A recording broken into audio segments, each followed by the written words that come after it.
We know that the power of seat cannot be defeated. But let me tell you, one thing that can defeat that power is the power of pen.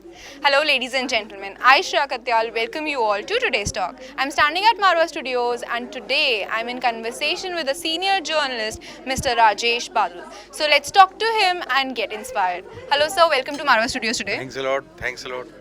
तो अभी हमने कुछ share किया कि हमें पता है कि गद्दी की जो पावर होती है उसको कोई डिफीट नहीं कर सकता, सबको उसको सलाम करना होता है और झुकना होता है, मगर एक पावर ऑफ पेन है, एक राइटर, एक पत्रकार, एक जर्नलिस्ट की पावर है, वो उसको मात दे सकती है. तो हम चाहते हैं कि आप थोड़ी सी अपनी जर्नी हमारे साथ शेयर करिए कि आज तक आपके क्या कार्य रहे हैं, किस तरीके के एक्सपीरियंसेस रहे हैं इन दिस जर्नलिस्टिक फील्ड. देखिए, पहले तो मैं ये बता दूं कि आपने जहाँ से शुरुआत की थी कि सत्ता की जो ताकत होती है, दरअसल सत्ता की ताकत इसलिए बहुत बड़ी होती है क्योंकि वो लोगों की ताकत होती है. स्पेशली अगर मैं कहूँ कि हिंदुस्तान के संदर्भ में हमारे यहाँ जिस तरह से डेमोक्रेसी है, तो वो जो लोगों की ताकत है जो सत्ता की ताकत में बदल जाती है. और सत्ता की ताकत जब बन जाती है तो मीडिया एक ऐसा वॉच डॉग है जो उस ताकत पर ये नियंत्रण रखता है, करता है कि कहीं वो अपने रास्ते से भटक तो नहीं रही है. तो definitely because we know that power corrupts somewhere, right? And ultimately power absolutely corrupts you. So keeping a check is very important. I started my career in journalism in 1976. उस वक्त देश में आपातकाल लगा हुआ था, इमरजेंसी लगी थी और जयप्रकाश नारायण का आंदोलन चल रहा था. तो उस आंदोलन में पूरे देश भर से बड़ी तादाद में, बड़ी संख्या में नौजवान, यूथ उस आंदोलन में शामिल हुए थे, क्योंकि दरअसल उस आंदोलन का मकसद ये था कि देश में लोकतंत्र को एक बार फिर से मजबूत करना था.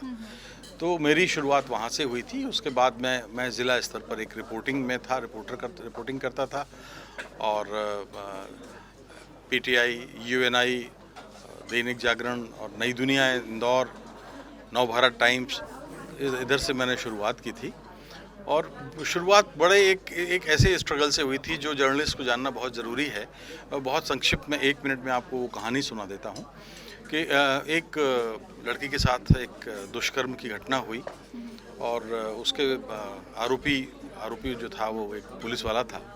तो उसके ख़िलाफ़ कार्रवाई करने की मांग को लेते हुए कुछ लड़कों ने जुलूस निकाला, वहाँ के लोगों ने जुलूस निकाला. उस जुलूस पर पुलिस ने फायरिंग की.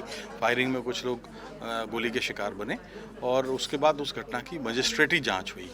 तो हम जैसे कुछ लोग पत्रकार थे जो नौजवान थे उन दिनों, तो उस गोली कांड की जो मजिस्ट्रेटी जांच थी उसकी रिपोर्ट कॉन्फिडेंशियली हम लोगों को मिल गई. और उस जांच रिपोर्ट में ये पाया गया कि पुलिस की गलती थी. तो जब हम लोगों ने ये प्रकाशित कर दिया और प्रशासन जो था, जो उस समय ज़िला कलेक्टर थे, उस रिपोर्ट को दबाना चाहते थे. वो नहीं चाहते थे कि पुलिस और प्रशासन की गलती सामने आए.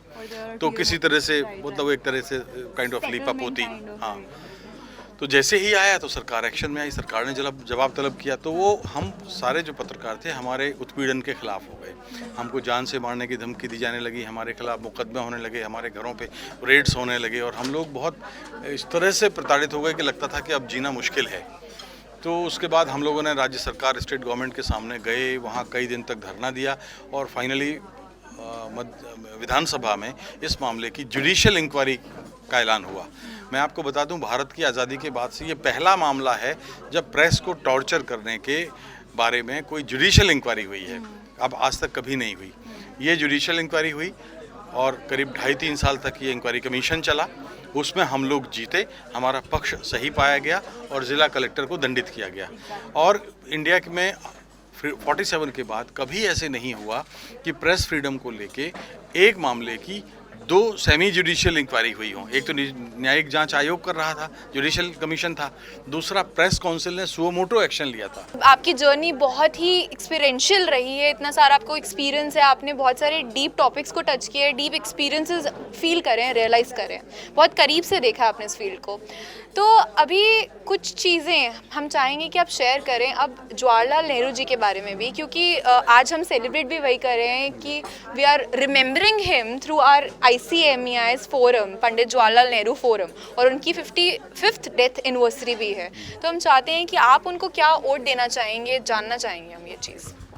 देखिए, जवाहरलाल नेहरू का इस देश में वो स्थान है जो भारत में लोकतंत्र को एक तरह से आधुनिक आकार देने वाले शिल्पी का होना चाहिए। मैं मानता हूँ आज हम लोग कई बार कुछ भी होता है, आंदोलन होता है या कोई चीज़ें होती हैं, तो ये बड़ा आसान हो जाता है कि लोकतंत्र खतरे में है, लोकतंत्र बचाओ, नेता लोग इस्तेमाल करते हैं और भी कई समाज के वर्गों में इस्तेमाल होता है, लोकतंत्र बचाओ। लोकतंत्र बचाने का जितना ठोस काम जवाहरलाल नेहरू ने संविधान सभा में किया है अपने सारे जानकारों की मदद से, उतना किसी ने नहीं किया। मैं एक उदाहरण आपको देता हूँ। राज्यों में अक्सर राष्ट्रपति शासन लगता है जबकि सरकार नहीं होती है, लेकिन केंद्र में राष्ट्रपति शासन कभी नहीं लगता। क्यों? इसलिए नहीं लगता कि जवाहरलाल नेहरू ने संविधान सभा में जब ये बात आई, वहाँ चर्चा हुई और संविधान के तमाम जानकारों ने इस बात पर मंथन किया कि राज्यों में राष्ट्रपति शासन तो राज्यपाल के जरिए संचालित होगा, तो उस पर तो नियंत्रण हो सकता है, लेकिन अगर राष्ट्रपति शासन देश में लग जाए तो राष्ट्रपति के ऊपर कौन है? अगर वो चुनाव कराने से इनकार कर दे, अगर वो तानाशाह बन जाए, अगर वो अधिनायक बन जाए, तो फिर उसको कौन रोक पाएगा? Exactly, that's the same thing comes again and again that ultimate power किसी को भी करप्ट कर सकती है। So हर एक के ऊपर एक चेक होना ज़रूरी है। And I would say that अगर हम सब लोग सेल्फ चेक रखें और ये रियलाइज़ करें कि एक वो जो डिविनिटी है वो तो चेक रख ही रही है, तो ऐसी चेक्स का ज़रूरत भी नहीं पड़ेगी। Self check is very important guys. Realise that there is somebody who is watching from above as well. हमारी अंतरात्मा हमें किसी चीज़ के लिए प्रिक नहीं करनी चाहिए, ऐसा काम मत करिए। आज का हमारा टॉपिक था role of media in the field of politics. Media का जो रोल है वो इस देश में हम देखते हैं तो पिछले 100-150 साल में समय समय के हिसाब से बदलता रहा है। जब ये देश गुलाम था, अंग्रेज़ों की गुलामी में हम आज़ाद नहीं थे, तो महात्मा गांधी, सरदार भगत सिंह, गणेश शंकर विद्यार्थी, माखनलाल चतुर्वेदी जैसे लोगों ने अपनी पत्रकारिता का मिशन बनाया आज़ादी हासिल करने को। जब देश आज़ाद हो गया तो आज़ादी के बाद जो हमारी पत्रकारों की उस समय की पीढ़ी थी, संपादकों की पीढ़ी थी, उन्होंने पत्रकारिता का जो धर्म समझा वो इस देश के पुनर्निर्माण का 47 में हमारा एक तरह से रिबर्थ हुआ, और रिबर्थ के बाद हम जब आगे बढ़ते हैं तो इस देश को मजबूत बनाया। लेकिन आज जो मीडिया में चैलेंजेस आ रहे हैं हमारे सामने, क्योंकि मीडिया अब एक इंडस्ट्री के रूप में है, और जब इंडस्ट्री होती है तो कहीं ना कहीं बाज़ार के दबाव में आती है, बाज़ार के नियम कानून भी उस पर लागू होते हैं। जब हम उस दबाव में काम करते हैं तो हमारे जो अपने सिद्धांत हैं, हमारे जो अपने मोरल हैं, वो कहीं ना कहीं इफ़ेक्ट करते हैं, उन पे असर आता है। हमारे लिए ये ज़रूरी है कि हम उससे प्रभावित ना हों, हमारे ऊपर उनका उल्टा असर ना पड़े, और हम उन चीज़ों को अपने सोसाइटी और देश के लिए काम करते रहें। ये बहुत बड़ा चैलेंज है आज का। तो अगर आपको चुनने के लिए दिया जाए कि आप एक चेंज मेकर बनना चाहेंगे, देश में बदलाव लाना चाहेंगे, और जो आप कर भी रहे हैं, तो आप मीडिया की लाइन चूज़ करेंगे या पॉलिटिशियन बनेंगे? देखिए, अगर मुझे कहा जाए तो मैं तो देखिए पिछले 43 ईयर्स से मैं जर्नलिस्ट हूँ, 43 साल मुझे हो गए हैं, और उसमें रेडियो, प्रिंट, टेलीविज़न और सोशल मीडिया सभी में काम कर रहा हूँ। तो मुझे तो इतना आनंद आया, क्योंकि मेरी नज़र में जो मीडिया है वो प्रोफेशन नहीं है, मेरे लिए तो ये लाइफस्टाइल है। मैं तो इसमें मीडिया में सांस लेता हूँ और मैं इसमें आनंद महसूस करता हूँ, तो मैं तो इसको बिल्कुल नहीं छोड़ना चाहूँगा। लेकिन कई बार समय आपकी पटकथा कुछ और लिखता है, डेस्टिनी आपकी स्क्रिप्ट लिखती है कहीं और बैठ के, तो आप करना कुछ और चाहते हैं, बन कुछ और जाते हैं। तो जब कभी ऐसे होता है तो आप डेस्टिनी को आप नहीं मना कर सकते। वो कहते हैं ना, क्या होगा मैं कोई नहीं जानता। वो कहते हैं कि हमें लगता है कि हम मंजिल को चुन रहे हैं, बट एक्चुअली मंजिलें हमें चुन रही होती हैं। So we have to go sometimes in front of something which is ultimate. Sir, आप आजकल के जर्नलिस्ट से, the youth, the youngsters of our nation and the future of our nation, उनसे आप क्या शेयर करना चाहेंगे? क्या चीज़ें उनको अपने दिमाग में रखनी चाहिए while pursuing this profession of journalism? देखिए, 2-3 बातें हैं। जब हमारे आज के जो नए पत्रकार इस प्रोफेशन में आ रहे हैं, इस फील्ड में आ रहे हैं, तो उन्हें मालूम होना चाहिए कि ये फील्ड कोई बैंक की तरह है, कोई IAS की तरह है, कोई IPS की तरह है, या इंजीनियर या डॉक्टर की तरह नहीं है। ये कुल मिलाकर के देश को आगे ले जाने का जो एक आंदोलन है, जो सफ़र है, उस सफ़र में उस साथ होने का एक मुसाफिर की तरह हैं हम। तो हमारी भूमिका कहीं ज़्यादा गंभीर और जिम्मेदार है।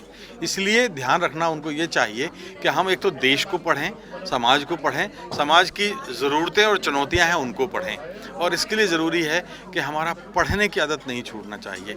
हमारे आज हम पाते हैं कि आज जो जर्नलिस्ट हैं वो पढ़ने की आदत छूट गई है। जब तक आप अपने देश को नहीं पढ़ेंगे, इतिहास को नहीं पढ़ेंगे, अपने बारे में नहीं पढ़ेंगे, तब तक समझ नहीं पाएंगे और हमारा जो नज़रिया है वो बहुत ही सीमित और संकुचित हो जाएगा। तो हमें विकसित दायरे से, बड़े दायरे में हमें इन सब चीज़ों को सोचना पड़ेगा। Very true. Thanks for talking to MSTV and enlightening us with your experience and your knowledge. Thanks for coming to the studios today. धन्यवाद, आपने मुझे ये अवसर दिया। So definitely guys, you need to remember that you are a reflection of the kind of books you read, the kind of people you meet and the kind of movies you watch. So padhiye, likhiye, be a good journalist and follow your responsibilities. That's all for today in today's talk. Aisha Katyal sign off for the day, but I'll be back with another amazing celebrity guest for you. Till then you keep watching MS TV, har pal aapke saath.